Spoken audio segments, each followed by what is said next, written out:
نوجوانانو دا زړونه د عمران خان نه تور کا الله د عمران خان نه دا زړونه واړه دا والله ز الله ته جهړم قسم د الله په ذات باندې یا الله دا مسلمانان دي زمونږ د نوجوانانو دا زړونه د عمران خان نه تور کا الله د عمران خان نه دا زړونه واړه دا خو لوی فتنه کې مبتلا دي زمونږ د زکات خبره اوري زکات ورکي د حج خبره اوري د حج کوي زما عزتمن روز کوي دا شډيري خبره زمونږ مني او چې سیاست د مولا سیاست کم ځای کې بلکونو خلک زما ویډیوګانې لایک کوي دا پکې کسان پیژني ما لایک کوي ماشاءالله جزاک الله ما ته د سره ماشاءالله جزاک الله ونلیکي چې زما قائد ملت اسلامیه مولانا فضل الرحمن صاحب هغه حسینه چې بس خلک ردی بدی او کنزل کوي او زما عزتمن غلط کمنټ.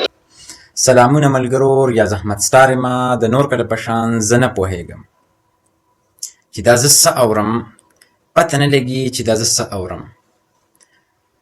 دا مولانا صاحب وایي زه د رب العالمین نه دعا غواړم چې د عمران خان نه د دې نوجوانانو دا زړه تور کړي. نو اول خو زه تاته دا وایم چې مشکله ده، امپاسیبل ده، په 100 کې 220% دا خبره کنفرم ده چې ستا دعا خو د سره قبلیږي نه.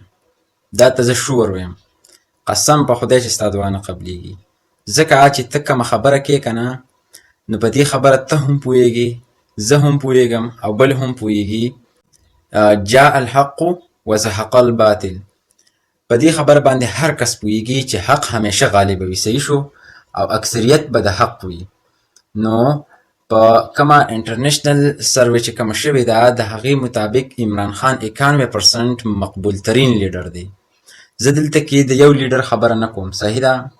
زه به صرف هغه سروې تاسو سره شیر کوم. د هغې مطابق عمران خان 91% مقبول ترین لیډر دی. نو چې ستا د ملک زړې مردم شمارۍ مطابق 22 کروڑ عوامو کې 91% خلک د یو لیډر سپورټ کوي. په دغه کې عالمان هم شته، مفتیان هم شته، عام خلک هم شته، انفړ هم شته او عالم فوه خلک هم شته.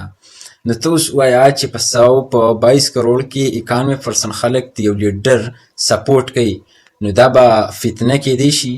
ما ته به ملګرو په کمنټس کې لازمي جواب راکوئ چې 91% د یو ملک مقبول ترین لیډر دا فتنه جوړېدی شي دغه ملک دپاره، یا د دوی دپاره څه خراب سوچ کولی شي، د دوی دپاره څه د نقصان سبب جوړېدی شي او که د خیرو.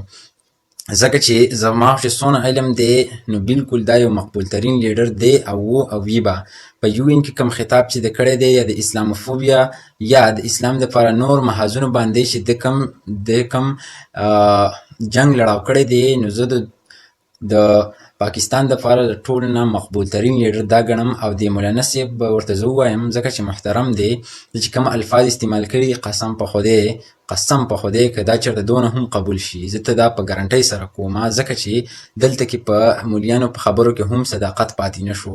دا ته زه په دعوې سره وایم ځکه چې دې خبره خو هر څوک پوهېږي چې کله د یو ډلې په کثیر تعداد سره وي نو دغه به په حق باندې وي. دا خو هر چاته معلومه او واضحه خبره ده.